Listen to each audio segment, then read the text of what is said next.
Hello everybody out there, and welcome to another one of our special Claymation demos. I'm Tommy Sims. And I'm Jamie Hazelwood. And today we are actually not going to concentrate on the animation part of things. We are going to concentrate specifically on your number one tool, besides all of your clay tools and everything else, is your camera. How we're going to capture all of our cool stuff. Right, because without the camera, we really can't bring these characters to life magically. I mean, you can still play with your character and move them around and everything, but your hand is there, and there's no way of actually filming things, and what we need for that is a camera. Now, what I have here is just an ordinary point-and-shoot camera. It's a Canon PowerShot, and any point-and-shoot digital camera will work perfectly for these. Actually, if you also don't have a digital camera, if you have an iPod or iPad or anything that can handle any type of apps, there are specific stop-motion animation apps out there that you can search for. But today we're going to concentrate on what to do with a camera. Now, what you would need besides a digital camera, for starters, is a tripod. And what a tripod is a three-legged stand that you can mount your camera on top of to hold it in place while you're animating. Now what we have here is actually a gorilla tripod, and you're probably wondering why it's called a gorilla tripod and not like a spider tripod and right, because it sure doesn't look like a gorilla. No, it doesn't, other than like the black color and like the silverish color. It does not resemble a gorilla whatsoever. It's just the brand name of these type of tripods. But an advantage of having a tripod like this compared to a normal straight leg tripod is you can get really wacky angles with this thing. Its legs are very posable, and if you wanted, you could probably actually animate the tripod itself, because it's essentially just what we're doing with the clay, is posing it. Yep, you can make some really cool character with that if you're not going to use it to film. Oh yeah, a very cool mechanical spider-like character. But as I did there is I lowered the angle of the camera itself, and I could also give it a higher angle by stretching the legs out and having it stand a little bit taller. Now, if I wanted a really wacky angle, what I could do is, if I had a pole or something here, I can wrap the legs around it. Now, I guess to demonstrate, since we don't have a pole, is I can just put it on my arm and wrap it around. And the legs are a little bit rubbery, so they'll stick to whatever you're putting it on, and they won't slide at all. And as you can see here, I am not hanging onto it whatsoever, and it is attached to my arm, like so. And since I'm at this angle here, what we've got at the end of the tripod is a little screw. And since you can see it, the camera, most digital cameras, if not all digital cameras, have a little hole that is perfect for screwing onto a tripod. So in order to do that, what's special about this tripod is you can pull this little lever here. Let me move the camera for you guys so you can see a little bit better. This lever here allows you to move the base of what the camera will be sitting on, and I can pull that out, and that allows me to pull out the piece that screws onto the camera, and I can just simply take this and screw this into the camera like so, compared to taking the camera and screwing it on and moving the whole tripod. This makes it so much simpler. And as you can see, I can pull this out, and it moves that little black piece down there, so I can pop it in like so. Now, as you can see, it has all these little notches inside around what looks like a gear inside of there, and this end also has corresponding notches. And what those notches do is it prevents the camera, the base of the camera itself, from moving around too much inside of there, and it kind of locks it into place. So what I have to do to move the camera is pull this out, and I can pop it back in at a different angle, and it won't move. But as you see, with me moving it, this base moves on the tripod itself, and that's what this is for here. I can unscrew it, and it makes this so much looser, and it allows me to move the camera around much more easily, so I can get the exact angle that I want. and unscrew it, and I can make it loose, and then I'll tighten it back up if it's exactly where I want it, and as you can see, I can no longer move it quite as easily anymore. Now, what you want to do is make sure that the camera is screwed in there as tightly as it can get, so that way it doesn't shift on you while filming. And sometimes if you have oddball angles, say if you're shooting down, you might have, if you can see it, the little cord here hanging off the camera in your shot. So what I'll usually do is sometimes just wrap it around the tripod here like so. Now that the camera is all set up on the tripod, we can go ahead and get into the specifics of the camera.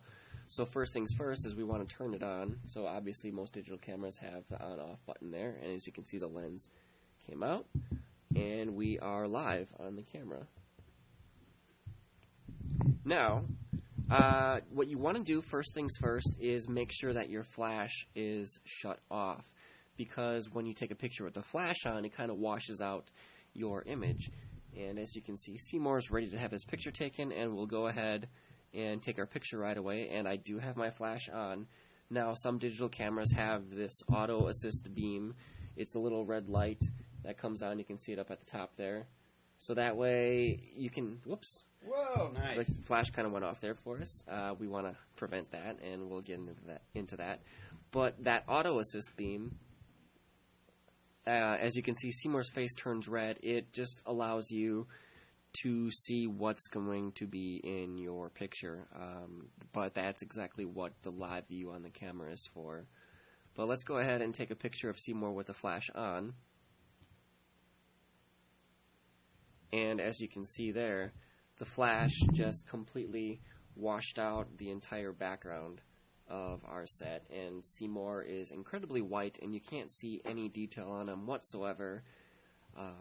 The flash can be good for special effects if you want kind of a glow throughout your animation, but other than that, we want the flash shut off. So, yeah, because it emphasized like two little hot spots right there as well, which you definitely don't want. Right. So what you want to do is look for kind of a lightning bolt design image on your camera, and we want to hit that, and that is for the flash setting. And as you can see on my camera, it's kind of worn off because I've shut the flash off so many times. There are multiple different flash settings in the camera, but we want to go to the one that has the cross going through it, and that shuts the flash off for us, and I can take a picture, and the flash is now shut off, and you can see everything in the image. So I'm going to go ahead and take a picture of Seymour with the flash off, and I'm going to go ahead and turn the flash back on so we can compare both images and actually see which one is better. And there we have it. Now to review the images, there is a little button that has a little play symbol on it, and most digital cameras once again should have this, and we want to hit that, and it allows you to review your images. And if it doesn't have that little play image, it could have a button that says review or playback. Each digital camera is different, and you just want to look to see what yours is. Now what we're viewing here is the image with the flash, and as you can see we have the two very glaring glows, and Seymour's all white. And the previous picture is a lot better. The flash is off. You can see Seymour a lot better.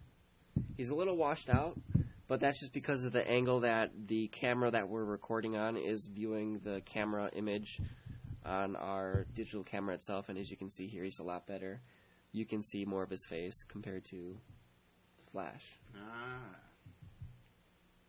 Now what I'm doing here is toggling between our images, and it's essentially moving left and right, and while animating you can do a playback and see your animation right away. It's essentially arrow buttons, but on my camera it has little symbols, and by moving left and right it allows me to go between the images. I can go left and I can go right.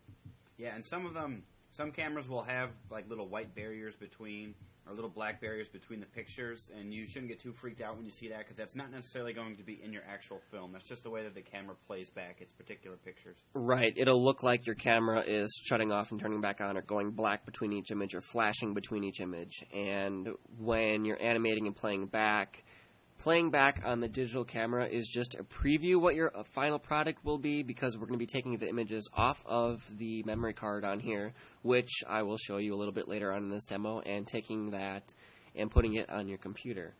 Now, other properties of the digital camera, you want to go into your functions of your camera, and my camera here in the center of the circle has a little function set button, and that allows me to look at all the different settings that I have in my camera here.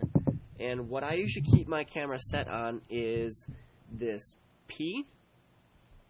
Each digital camera could be a little bit different, but the P is basically program, and it's programmable. That means you can do whatever you want with the camera by setting, say, the flash settings or the brightness and whatnot. Because there's also portrait, which will focus on people's faces, or a night snapshot, which is great for taking pictures outside at night where it's a little bit darker. Kids and pets is for if something is moving, it'll take it with a flash and catch the image and not blur it. And kind of same thing with indoor or a party setting. It's a little icon that looks like a little party popper, and that is also for stuff that's in movement or indoor lighting. And this face self-timer is basically for taking like self-portraits or pictures of people that you want to have with a timer. So I'm going to go back to the P setting, the program, and as you can see, what changes are these little symbols here. I don't know if you can notice. They kind of get grayed out, and when it's grayed out here, I can't move down to change those individual settings. But in P, for program, I can go down and change. This ISO auto allows me to make the image sharper or darker, but I usually don't putz with that, and I just leave it on auto. Down here is a little light bulb, or what you would see at first as an AWB, and this is for white balance.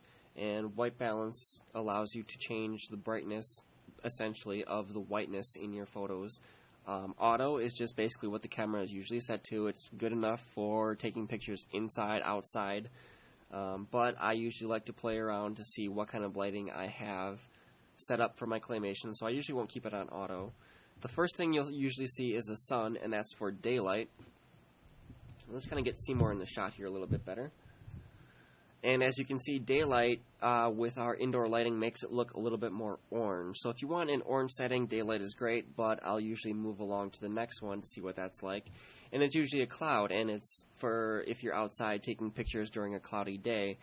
And as you can see, the image is still a little bit too orange. And the next lighting is a little light bulb, and that is for tungsten light, and that's usually just for basic lights that you have indoors. And it allows me to see the set and image kind of how it looks set up perfectly as is on display here live.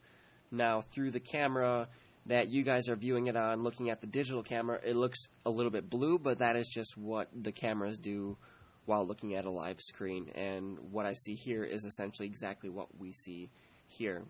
And another thing to note with a lot of these settings, you know, if something comes a little too orange or something like that, there's other ways to achieve that orange glow without necessarily messing with the camera settings, such as messing with your lights, with gels, and anything of that sort. So if you can't get what you necessarily want on your camera, there's definitely other methods of doing so. Right, and those lighting gels that Jamie talked about are essentially just very thin pieces of plastic, kind of like saran wrap. I've got it right here, an example of one. But they are made for really, really, really hot lights that you see in theaters. And they're meant to be put up right up on top of the light itself. The lights are clamp lights that you could buy in a local hardware store. And it has the metal shield on the outside, and you put this on top. And, like, say your light bulb is inside of here where my finger is, and it shines through, and it makes your scene blue or whatever color it is, because each of these gels are individually colored, and you would just tape these onto the outside metal piece of the clamp light, and this will change the whole lighting of your setting. Right. It's just entirely optional, just kind of giving you guys different methods of doing things. And as you can see here with this blue, by placing it in front of Seymour gives you an example of what the light would look like, and it makes him look a lot more like he's outside at night. But enough on the lighting gels, and back to the camera. Now, what I was talking about was the little light bulb symbol, and that is for the tungsten lighting for inside. Now, next up is a little fluorescent light. It's a little rectangle light bulb shape with little light glares coming off of it. You can actually see it better before I get to it. So this little symbol here. And that is for fluorescent lighting if you do have the fluorescent tube lights inside of, say, your basement is where you would probably find those. And these are actually kind of lights that you would see inside of, like, grocery stores and supermarkets and whatnot, too. And what this does is actually make the scene a little bit more orange as well. The next one up is the same symbol, but it has an H by it. And it's just to... it's a different kind of fluorescent lighting, and it actually makes the scene even more orange because we have this tungsten lighting here. And the next one up is custom, and this allows you to evaluate your white balance. And as you can see, it comes up with a display, evaluate white balance, and it has this little target in the center here.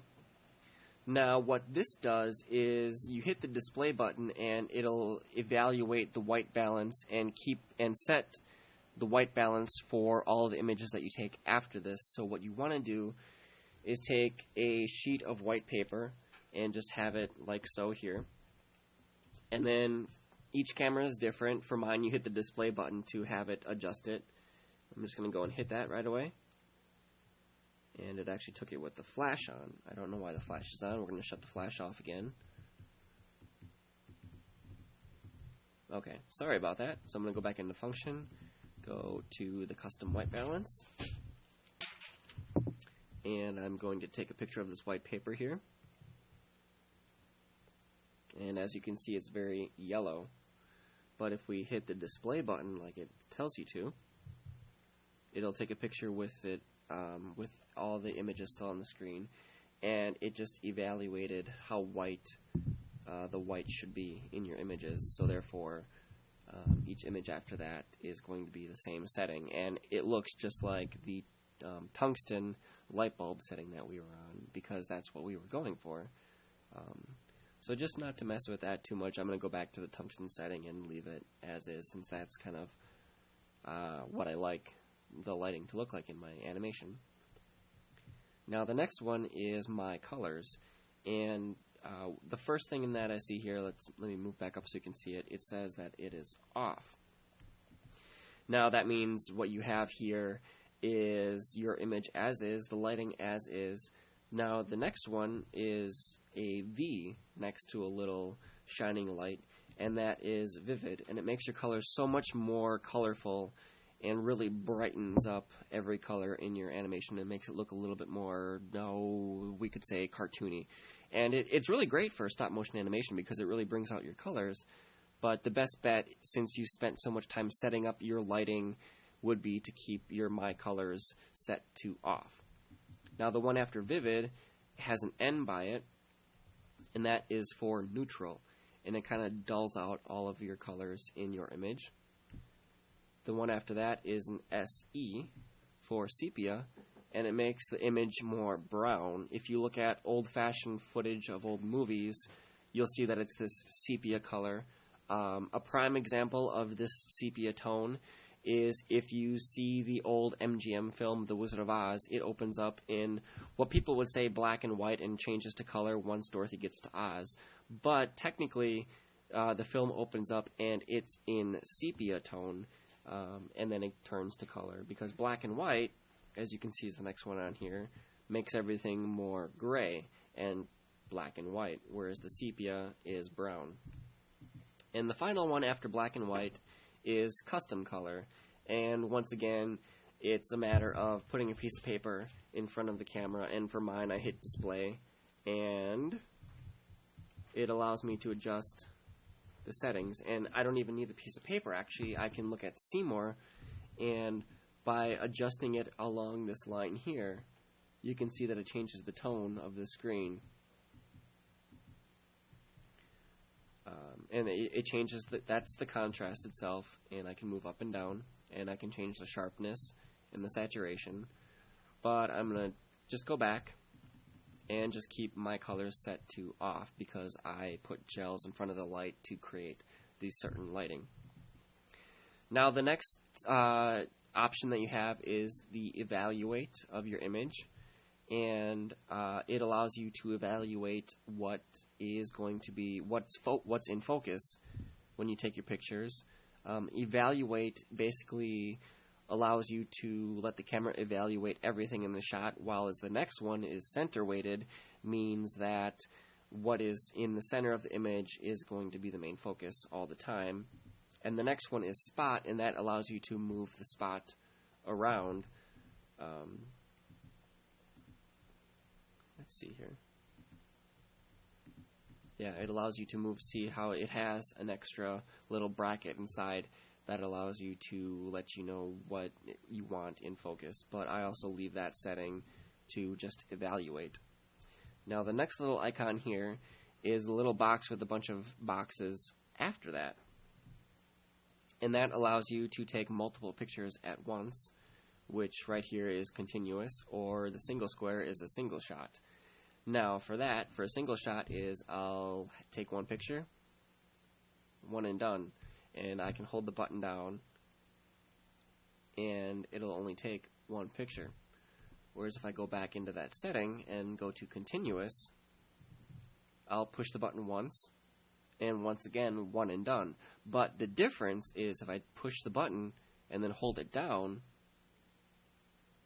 as you can see, every time it says busy, it takes a picture. So it's going to continuously take a picture. And this is great for, say, if you're at a sporting event and you want to capture an athlete in motion. So say they're playing basketball and you want to capture the guy shooting the basketball and the basketball flying through the air. You would just take this and hold the button down, and it'll take multiple pictures.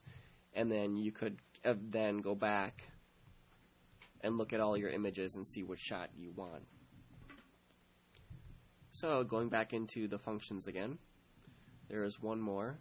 And this last one, for me it says M2, and this is essentially the size of your images. And M2 is actually at 2,592 by 1,944 pixels, and that is the size of the picture itself.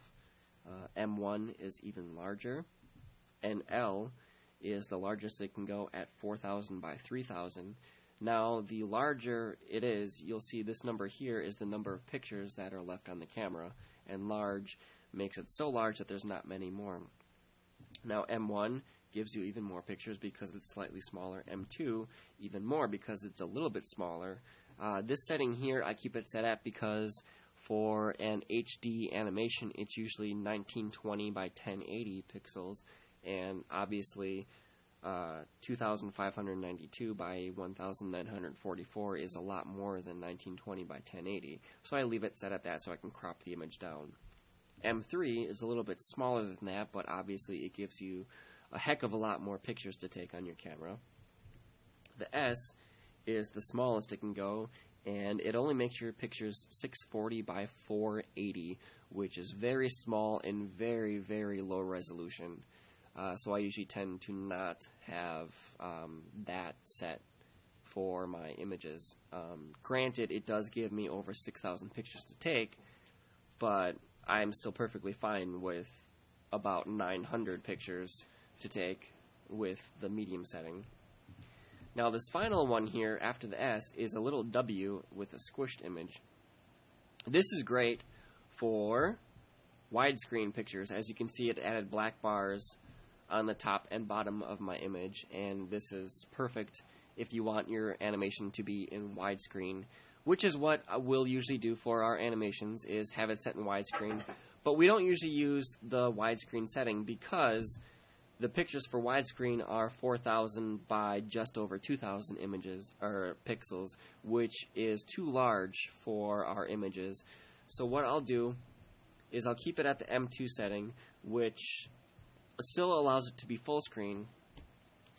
But to keep in mind, I'm going to crop it down eventually in post-production on the computer. So what I'm going to do is take pieces of tape and just put that at the top and at the bottom, so I know what is eventually going to be cropped off. Now I use Scotch tape, and you can still see through it, and it just blurs it out slightly.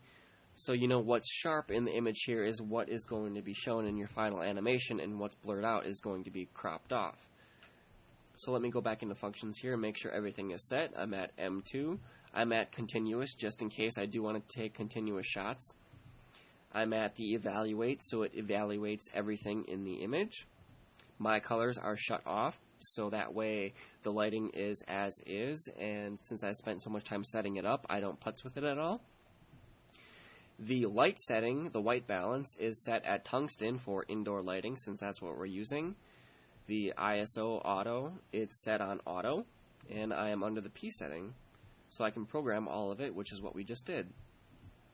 So now that we have all that good to go, there are a few more things that you can do with setting up your images. I'm just going to take the tape off here so we can see the little symbols on the camera screen a little bit better. Because what we have left is, if I hit this little button up here at the top, this little plus or minus, it allows me to change the exposure of the camera. Now, this center one here is usually what it's set at, and I can go to the left, which makes it darker. Or I can go to the right, which makes it a lot brighter. And that is way, way, way, way too bright. So what I usually do is keep it set at either the very center or down 1 or 2 notches. So that way it darkens up your image a little bit better and brings out the shadows in your characters and allows you to see their facial expressions a lot better. And then what else you can do besides, so we have the exposure up here at the top, the flash over here on the right. On the bottom here, if I hit it, besides the trash can, as you've seen in our other demos to delete pictures, is I'll hit it once and it brings up the timer option. Right now it's set to off. So the timer option is this little clock-like image. And it allows me to set a 10-second timer or a 2-second timer. And I'll usually have it set at one of those two. Let's do a 2-second timer right away. And we can take a picture. And once I start taking that picture, you'll see that it starts flashing. And that gives me time to get my hand out of the way. And it takes the picture without my hand in the shot, without the character moving. Because sometimes you might run into the issue of you pose your character and he starts to wobble for a while. So if you do that and then have the timer on, it gives you a couple seconds to let everything settle before the image is taken. But for speedy purposes, we'll usually keep the timer set to off and just make sure that everything on the camera and tripod is very stable. Now the last thing we have on the circle here is on the left hand side. It allows you to do close-ups or far away shots, and right now it's on the normal view, and the symbols are a mountain and a flower. So if I go in and go to the flower to the left here, it's a macro shot. So say if your character is within a few inches of the camera itself, there we go, and it's on the flower setting for the macro. Thank you, Jamie.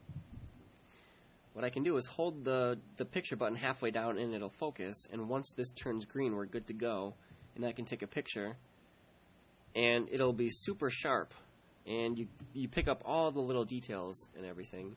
Now I can put Seymour back here. Now for distances such as this, we'll usually keep it set at the normal setting. So I'll go back in here and make sure that the macro setting is actually set to normal. Now you only use macro, like I said, if your character is that close to the camera. And then the infinity, which is the mountains, I rarely ever use because that is, say, if you're taking landscape pictures outside. And if I take a picture on infinity right now with Seymour, it's essentially the same thing as taking the picture with it on the normal setting. So I just keep it on the normal setting. So now we've gone through all of the things right here on the circle here, and we've done the playback button. The other thing that we have here is this, which allows you to switch between your auto setting on the camera, which allows you to not putz with any of the functions like I did. It's just what the camera is set up to, and the flash is usually on. So I'll go down to the programmable one, which is the little camera setting and allows me to do all the different camera settings. And the last one is for just video, making a movie, which we could do if we want to make a whole movie, but what we're doing is doing a stop-motion animation, so what we want to do is take individual images, so we don't want to do the continuous recording of the film, so we'll keep it on that center setting. Now, each camera is different. They all won't have this little nice sliding switch. It could have a little circle that you spin to go through each image. The other buttons down here are display and menu. Menu just allows you to go in and change the different settings of your camera, and that is all completely up to you if you want to have sound effects on the camera and whatnot. Change the brightness of your screen. I usually keep it set at the lowest just so it doesn't use up that much battery. And to get out of this, we just hit menu again. And the other one is display, and that allows you to turn on and off the display buttons on your image here. Now, I usually keep it on for this, but during the playback, as you can see, I have the display off. Now, hitting the display button allows you to have the information on the screen, or it'll let you do that, see even more info, or that, again, even more, or just have everything off. Now, if you have the display on or off, it's no big of a deal because that information won't be on your images once you put them on your computer. But what you want to be conscious of is make sure that your date stamp is set off. Now, in order to get to the date stamp, we've got to go into the menu. Let's see if I can find it here. Date and time.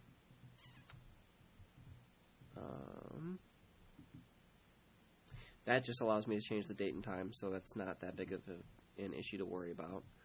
What we want to do is look for something that allows you to have the date right here, date stamp. The date stamp will put the date on every single picture and you can't get it off, and more often than not it would either be on date or date and time. You want to have that off so that way the date stamp isn't shown in your image. So to show you exactly what that is,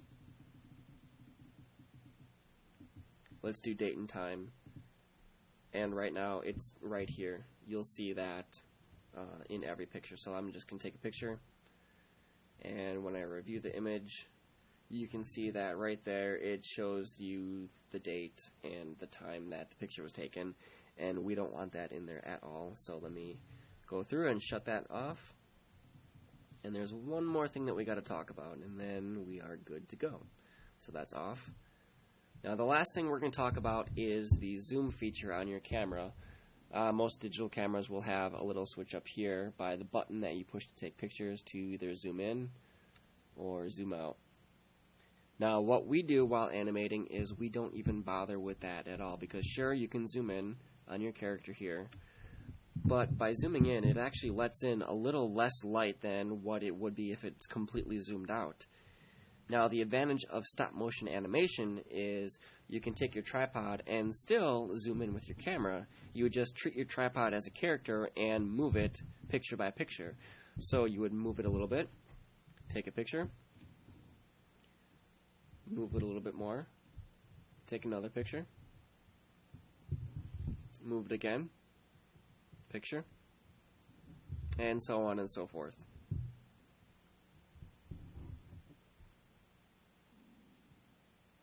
And I can hit the review button and show you what we just did there. Now, without zooming in with the zoom button, we zoomed out and zoomed in.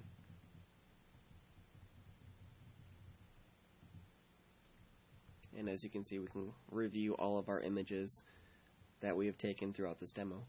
And to get back, all you have to do is just either hit the review button again, and that could shut your camera off, or you could just tap that button and it'll go back to the live view. Now, like I've been saying over and over again, is every single digital camera is different, so you want to take the time and look through your instruction book and just play around with your digital camera before you begin filming. So that way you're comfortable with all the different settings that your camera has, and you know exactly what you need to set up before you begin animating.